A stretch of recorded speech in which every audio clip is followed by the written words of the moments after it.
siapin kopi dulu biar mantap. Oke, Siap.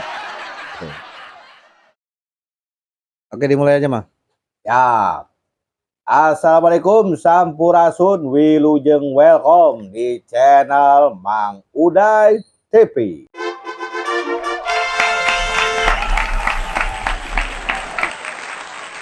Seperti biasa kita akan membahas apa yang lagi rame di medsos kita kali ini.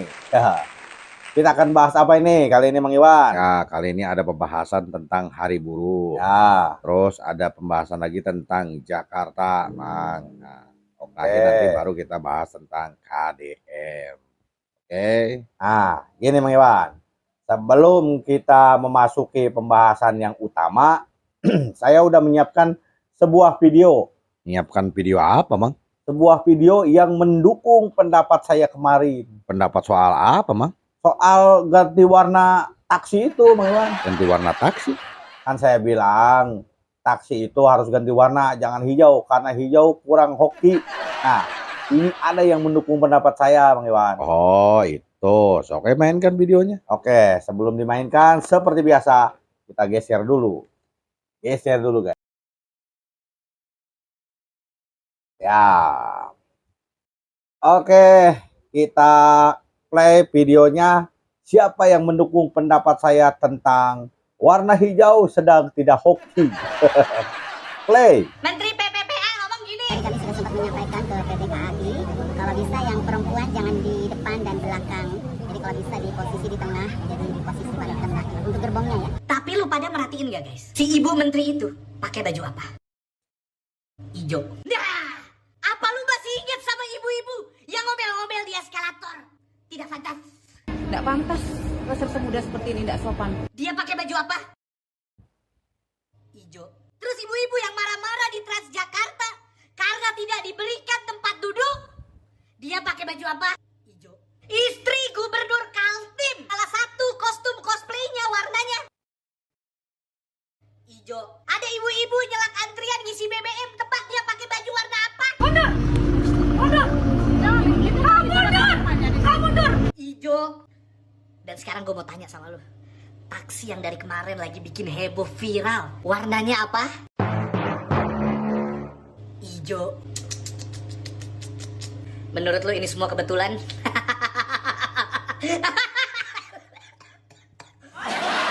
Oh itu, oke. Gimana, Bang Iwan? Ada kan yang mendukung pendapat saya? Kalau hijau sedang tidak hoki, Itu mah cocokologi aja, Mang. Lagian kalau warna taksinya diganti, itu perusahaan taksi harus ganti nama juga. kan itu tujuannya supaya mereka ganti nama. Nah, emang kenapa mereka harus ganti nama? Ya, kalau mereka ganti nama, biasanya namanya ganti nama itu kan harus ada bubur merah, bubur putih. Saya udah lama, Mang Iwan, pengen ngerasain bubur merah, bubur putih lagi.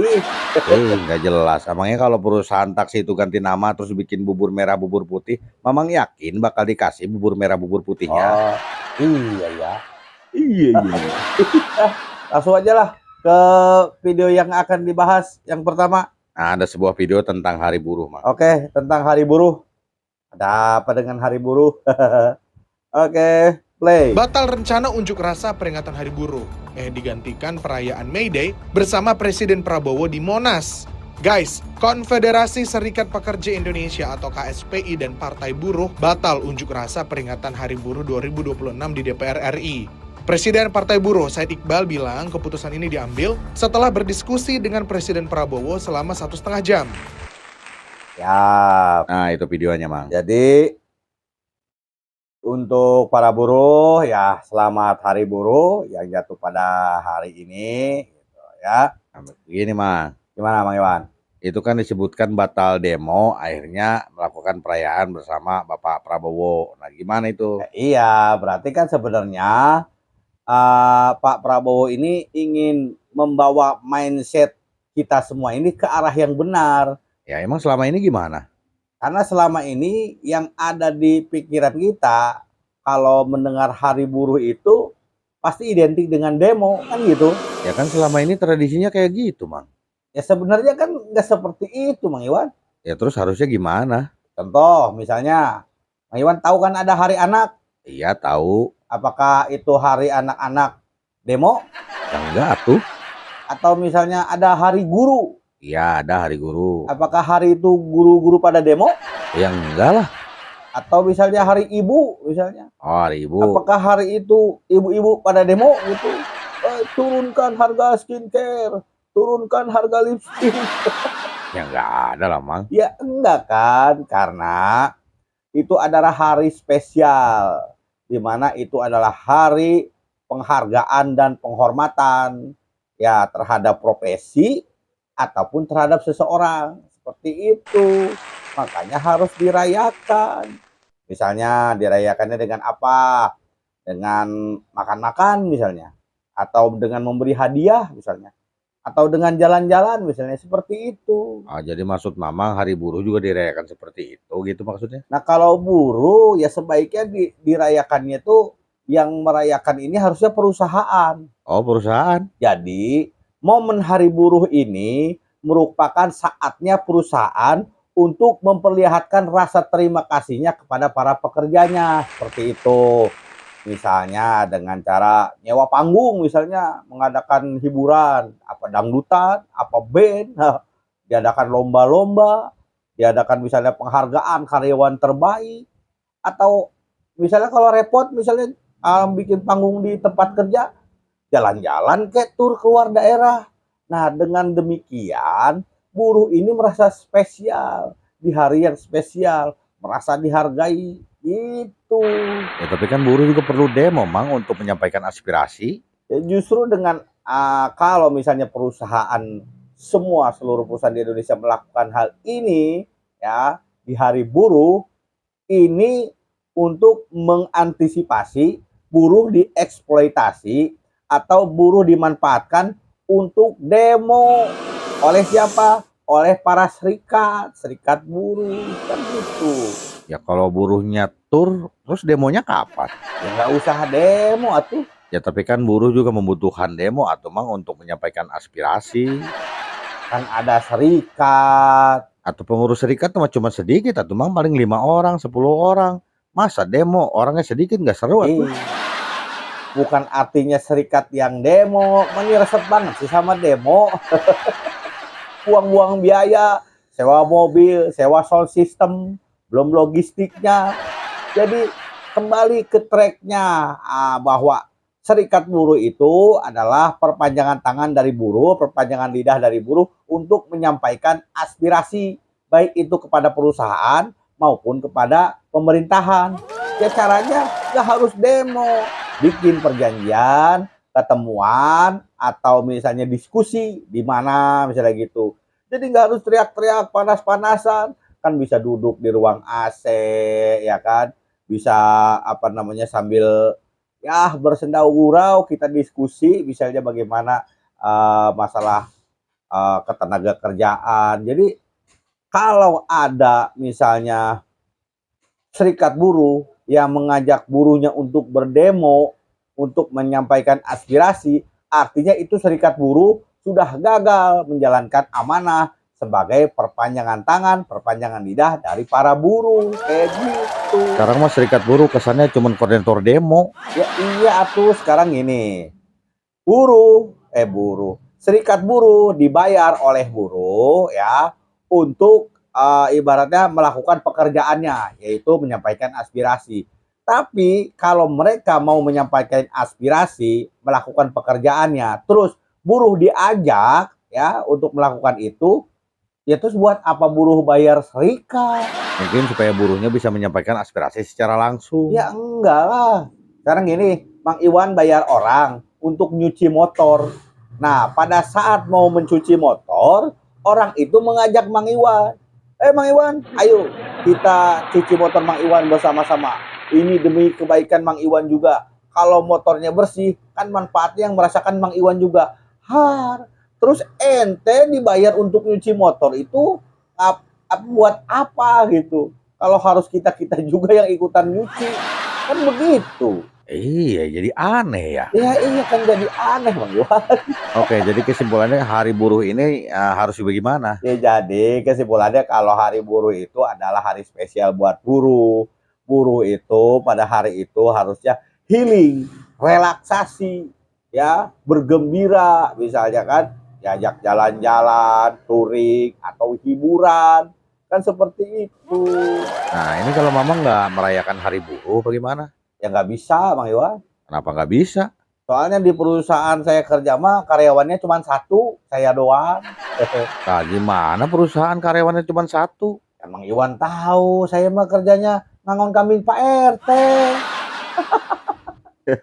Terus gimana itu? Mama jadi nggak ngerasain healing dong? Ah, healing saya mah cukup dengan kopi Doraemon. Alah, murah meriah. Mantap.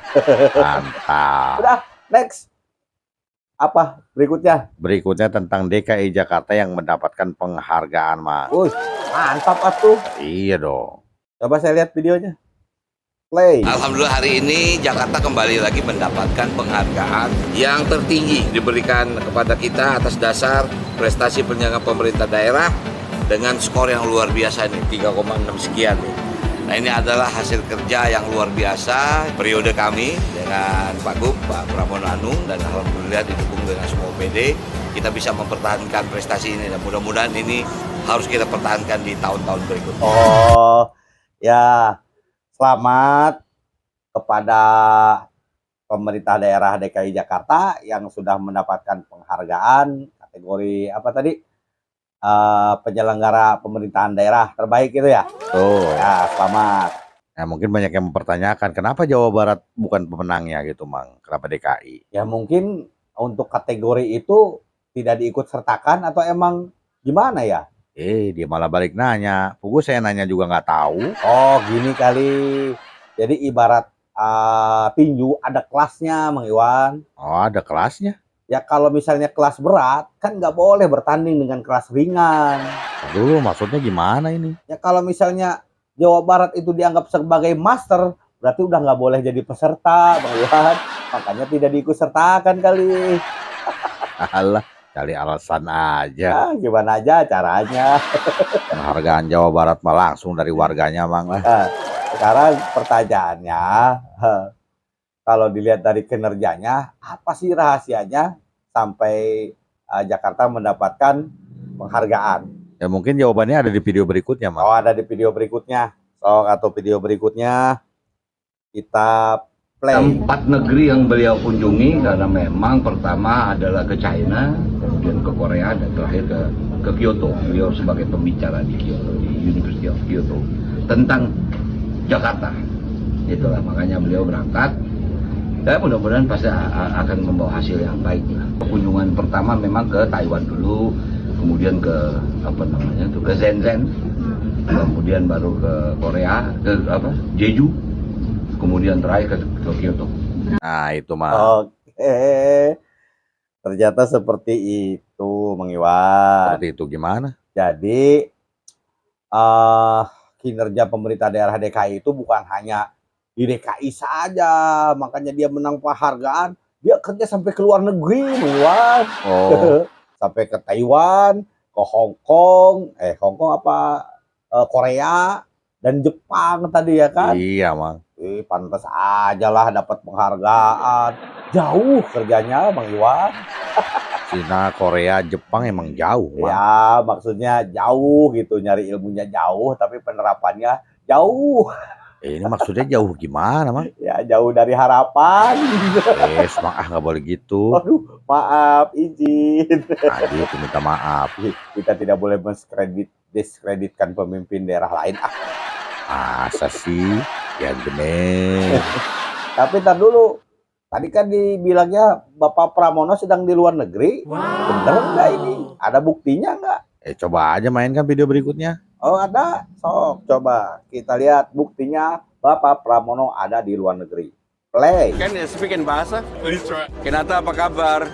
Halo, aku baik, terima kasih. Oh, Kamu biasanya sehari-hari kerjanya di bidang apa? saya kerjanya di bidang pemerintahan, ngurus orang banyak. Dalam pekerjaan kamu, Ada hal-hal terkait AI atau teknologi yang lagi kamu perhatikan juga? Ada berkaitan dengan transportasi yang ada di Jakarta supaya orang tidak macet lalu lintasnya. Menarik sekali. Itu memang masalah penting di kota besar. Kapan-kapan kamu datang dong ke Jakarta supaya kamu bisa bantu saya. Wah, seru ya kerjasama kayak gini. Menurut kamu, apa tantangan terbesar dalam penerapan teknologi AI buat transportasi di kota? Tantangan paling besar adalah membuat kemacetan bisa diatasi, keteraturan lalu lintas, dan yang lebih penting lagi adalah orang yang naik transportasi umum lebih enjoy dengan pengaturan itu. Baik, Kinata. Assalamualaikum. Bingung dia. Tuh, Mang. Nah, terbukti kan Mang Iwan? Terbukti dulur. Apa yang terbukti, Mang? Ya terbukti kalau Bapak Pramono itu emang serius dalam pekerjaannya. Dia mencintai masyarakat di DKI. Buktinya untuk mencari solusi tentang kemacetan di Jakarta, dia harus ke Jepang. Bertanya sama robot pintar. Gak kayak kita, ada perlu apa-apa bertanyanya sama orang pintar. Oh iya. Bapak Pramono ngobrol sama robot. Demi apa? Mencari solusi tentang masalah-masalah yang ada di DKI. Seperti itu. Pantaslah dapat penghargaan. Ya, mudah-mudahan dapat solusinya, Mang. Iya tuh. Biar ada hasilnya. Gak sembarangan orang bisa ngobrol sama robot, Bang Iwan. Iya, kenapa ya? Kenapa jadi ngobrol sama robot? Ya mungkin karena nggak ada lagi warganya yang bisa diajak ngobrol. Oh gitu ya, guys ya. Bercanda nih, guys ya. Gak intermezzo itu mah. Izin. Selanjutnya apa ini? Nah, video selanjutnya tentang KDM yang berdialog dengan para sopir angkot gitu, Mang. Oh, masalah KDM dengan para supir angkot itu ya? Iya, betul. Oke, play. Saya Roni Pak, supir angkot. Roni. Iya. Ya mana ya supir angkot? Supir angkot Lembang. Ya. Reni. Sapoe menang sabaraha duit dibawa ka imah? 50.000 Pak. 50.000. Ya. Lamun nari ku ngalpoe teh sabulan ngan menang 1,5 juta. Ya Pak. Ya bahkan tuh ngalpoe nari. Ya. Mun poe ini seminggu sekali. Seminggu bre. Oke. Kadang tuh menang duit kan? Ya. Nah. Kieu ieu mah tawaran. Kan Pemprov ieu rek meuli mobil bak terbuka loba. Ya, Pak. Tugasna ngangkutan ruta. Ya. Nu laleutik. Misalnya lamun jalur ti Lembang tapi ka Setiabudi tapi ka Bandung kieu nu leutik. Put taekeun jadi gampang mobilisasina. Gampang ieuna. Nah, kan kudu aya supiran. Ya, Pak. Ya. Supirna ya gajina tiap bulan 4.200.000. Ya. Daek tuh ya? Daek. Mau daek tinggal itu bisa apa? Oh, oke. So, gimana pendapat Mama? Jadi sangat berbanding terbalik ya. Berbanding terbalik gimana maksudnya? Iya, Bapak Pramono mah orang yang sangat modern. Dia mah ngobrol sama robot. Ada emang ngobrol sama warga. Oh, kebiasaan si Mamang ya, jangan dibandingin atuh, Mang. Ya kan beda konteks ini mah. Iya sih. Bapak KDM sedang memberi solusi kepada para supir angkot yang pendapatannya minim, tapi sering bikin macet. Jadi supaya win-win solution ya artinya sama-sama diuntungkan. Bagaimana kalau berhenti jadi supir angkot yang sekedar bikin macet tapi pendapatannya minim, beralih jadi supir sampah yang punya gaji tetap dan tidak bikin macet, kan seperti itu. Solusi cerdas. Nah, itulah gunanya pemimpin adalah memberikan solusi. Oh iya dong. Ada lagi? Berikutnya tentang preman dan ormas yang menguasai palang pintu kereta ini. Oh, masalah yang kereta kemarin itu kali ya? Iya. Coba. Kita mainkan. Play. Ini kan salah satu yang disorot kan adanya ormas yang menguasai perlintasan sebidang kereta nih kan. Ya. Karena hari ini di sub sudah Bapak. Ini kalau misalkan dari Jawa Barat sendiri Pemprovnya akankah menindak ormas-ormas yang Ya gini aja, level itu kan ya seluruh jajaran Polres Bekasi, Kota Bekasi segera ambil tindakan hari ini. Ini permintaan saya sebagai Gubernur Jabar, tidak boleh lagi ada ormas, ada premanisme yang menguasai aset-aset umum untuk kepentingan dirinya. Dan saya pikir tingkat polsek aja bisa menyelesaikan itu. kedepannya ini akan ditutup jalannya atau seperti apa nih? Kan mau buat dibangun flyover. Kalau sudah dibangun flyover baru dibuka lagi. Baru ditutup. Iya, ya baru ya. Iya, jadi justru kalau dengan ada flyover maka tidak diperlukan lagi. Tetapi dalam jangka pendek itu bisa digunakan palang pintu pengamanan. Ya kan? Hari ini sudah sesuai dengan arahan Pak Bapak, Disub sudah yang mengambil alih untuk menjaga pintu perlintasan di 2 pintu itu, Ampera dengan Bulak. Iya, pintu lintasannya ada nggak? Sementara kan masih pakai manual. Oh iya, berproses. Pasang aja dalam seminggu ini harus terpasang. Boleh Pak Wali Kota sanggup nggak? Siap. Ya udah. Ya seperti itu Bang Iwan. Nah, berarti kedepannya perlintasan akan dijaga oleh Dinas Perhubungan gitu ya. Betul. Jadi dalam hal ini KDM menegaskan bahwa pintu kereta, bukan pintu kereta ya, perlintasan kereta yang bersinggungan dengan mobil yang tanpa palang pintu ataupun dengan pintu manual, palang pintu manual itu jangan sampai dikuasai oleh preman ataupun ormas-ormas gitu. Dan itu ditegaskan oleh Wali Kota Bekasi.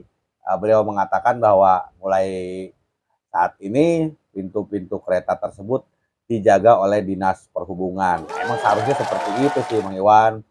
Supaya apa? Supaya istilahnya tanggung jawabnya jelas, tugasnya jelas, wewenangnya jelas. Jadi tidak ada ketimpangan di situ. Itu sebenarnya peran ormas itu seharusnya seperti apa sih, Mang? Ya kalau menurut saya ini mah ya maaf kalau salah gitu. Kalau menurut saya ormas itu ya seperti halnya serikat buruh Bang Iwan. Seperti serikat buruh, maksudnya gimana, Mang? Ya, jadi harusnya mereka itu jadi kepanjangan tangan atau kepanjangan lidah masyarakat dalam menyampaikan aspirasi yang tidak bisa tersampaikan ke para pejabat misalnya, wakil rakyat misalnya, dan pokoknya orang-orang penting lain-lainnya gitu. Apa mereka punya akses untuk itu? Ya kan seperti rahasia umum yang kita tahu, kalau ormas itu sering dimanfaatkan oleh pejabat ataupun calon pejabat untuk meraih suara di saat pemilu. Jadi hubungan mereka itu ya lumayan dekat antara ormas dengan pejabat. Jadi manakala misalnya ada permasalahan di bawah di masyarakat yang sulit disampaikan kepada pejabat, bisa melalui diaspirasikan kepada ormas, nanti ormas yang menyampaikan ke pejabat terkait seperti itu. Ya kan sekarang masyarakat bisa menyampaikan permasalahan lewat media sosial. Ya ibaratnya kan kalau di media sosial itu informal. Ya, untuk masalah formalnya atau pertemuannya kan harusnya bisa dijembatani oleh ormas. Ya, itu mah menurut logika saya gitu. Ya mohon maaf kalau salah, mohon dikoreksi seperti itu. Oh gitu. Oke selanjutnya. Tapi kok nggak ada lucunya? Ya tuh nggak semuanya harus lucu atuh Bang Iwan. Lebih maksa. Karena saya mah dari tadi nungguin ini kapan lucunya gitu. Udah. Ya udah, berikutnya ini video dari KDM yang mengunjungi korban KRL yang ada di Kemayoran Jakarta. Oh gitu. Ya sekaligus memberikan santunan. Jadi kita lihat dulu video saat Bapak KDM menyantuni korban yang di Jakarta. Kok di Jakarta Bang Iwan, di Kemayoran? Tonton aja dulu. Oke kita tonton dulu ya. Play.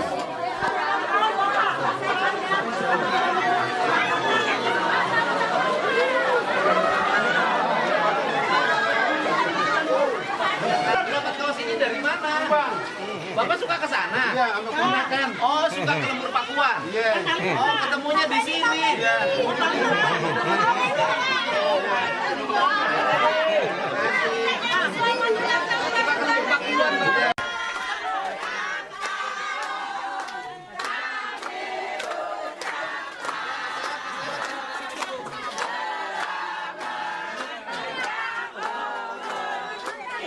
Aduh. Ini kan ke rumah duka, kenapa masyarakat malah nyanyi selamat ulang tahun? Nah, ini apa nanti nggak digoreng gitu sama mereka oposisi, para pembenci? Ya, itu mah pasti atuh. Ya takutnya dianggapnya di luar kewenangan Gubernur Jawa Barat, itu kan penduduk Jakarta gitu. Kenapa harus sampai apa namanya, memberi santunan sampai ke sana gitu, ke Jakarta. Kan Jakarta juga ada pemimpinnya, entar katanya begitu. Atau yang di Aceh aja disantuni, Mang, apalagi ini cuma Jakarta dekat. Iya sih. Ya paling dianggap pencitraan. Ah, udah biasa kalau dianggap pencitraan mah, biarin aja. Tapi kita lihat penyambutannya nih heboh gitu, Bang Iwan. Beneran heboh. Cuman maksudnya saya mau bertanya soal alasannya tadi. Di video yang tadi nggak dijelaskan, katanya ada penjelasannya. Di video berikutnya ada wawancaranya, Mang. Oh, di video berikutnya. Coba kita lihat penjelasan di video berikutnya. Play. Rumah duka ini apa dan memberikan santunan berupa apa, Pak? Ya, yang pertama kan saya waktu itu ketika terjadi musibah menyampaikan akan membantu para korban dan akan memberikan santunan kepada korban yang meninggal dunia. Dan dalam pikiran saya waktu itu korbannya adalah orang Jawa Barat semuanya. Ternyata kan ada orang Jawa Barat KTP-nya dimakamkannya di Jawa Tengah, ada orang Jawa Barat KTP-nya Jakarta, dan ada juga yang KTP-nya Jakarta. Karena saya sudah berucap, saya kan tidak boleh untuk mengingkari terhadap apa yang saya ucapkan ya. Walaupun lintas provinsi ya tetap kita temui. Kebetulan juga saya lagi ada kunjungan ke Kementerian UMKM, ya sudah aja mampir untuk menyampaikan doa, itu aja. Kita memberikan santunan kan, waktu itu memberikan santunan sampai berapa kan? Kenapa? Santunannya apa? Sesuai yang diucapkan oleh saya pagi-pagi. Ah, seperti itu, Bang Iwan. Ya, begitu, Mang. Cuman tetap saya khawatir ya. Khawatir kenapa? Saya khawatir keadaan ini akan dimanfaatkan oleh mereka yang ingin menjatuhkan dan menganggap bahwa KDM sedang melebarkan pengaruhnya ke Jakarta demi 2029 misalnya. Kejauhan mikir 2029, Mang. Ya, mereka mau nggak peduli kejauhan atau enggak, tetap dibahas tadinya, tetap digoreng. Itu asumsi mereka ya kan, masyarakat udah cerdas, Mang. Iya, benar. Nah, nanti ada timbul pertanyaan. Itu KDM sampai ke Jakarta memberikan santunan, emang pejabat di Jakartanya tidak turun ke lapangan dan memberikan santunan seperti itu? Ada tuh, Mang, udah duluan malah. Oh, ada? Ada video Bang Dul waktu ke sono. Coba kita lihat. Oh, di Karno. Iya, Bang Dul. Ya kan si Bapak itunya, Bapak Pramononya sedang di luar negeri. Jadi diwakili oleh wakilnya, bener lah. Itu tahu. Oke, play.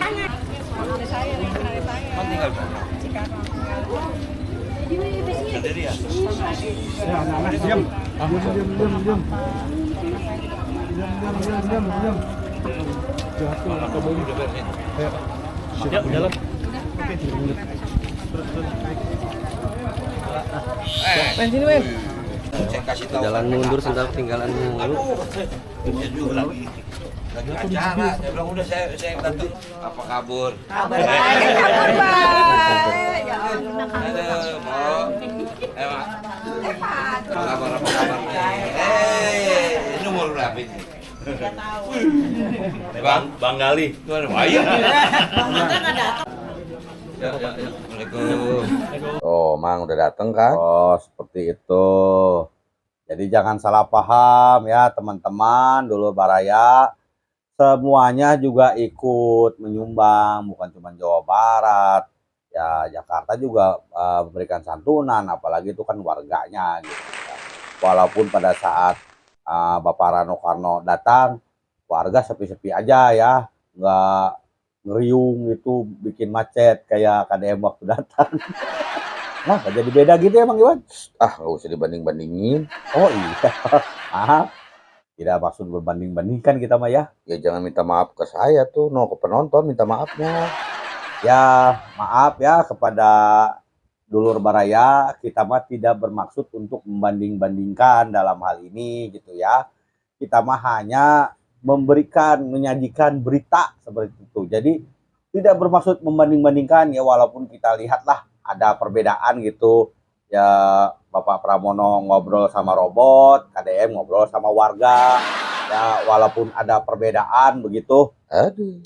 Di mana pada saat KDM datang memberikan santunan, rame, orang ngeriung gitu kan, dikepung warga. Tapi saat Rano Karno datang, ya biasa-biasa aja. Tapi kita nggak bermaksud membandingkan ya Bang Iwan ya. Iya, walaupun misalnya Bapak Pramono ke Korea, ke Jepang untuk mencari solusi gitu kan untuk permasalahan di DKI, dan sedangkan KDM adalah solusi buat masyarakat. Jadi Bapak Pramono mencari solusi, Bapak KDM memberikan solusi. Tapi kita tidak bermaksud membanding-bandingkan walaupun ada perbedaan seperti itu. Ya kan Bang Iwan ya? Iya, tidak membanding-bandingkan.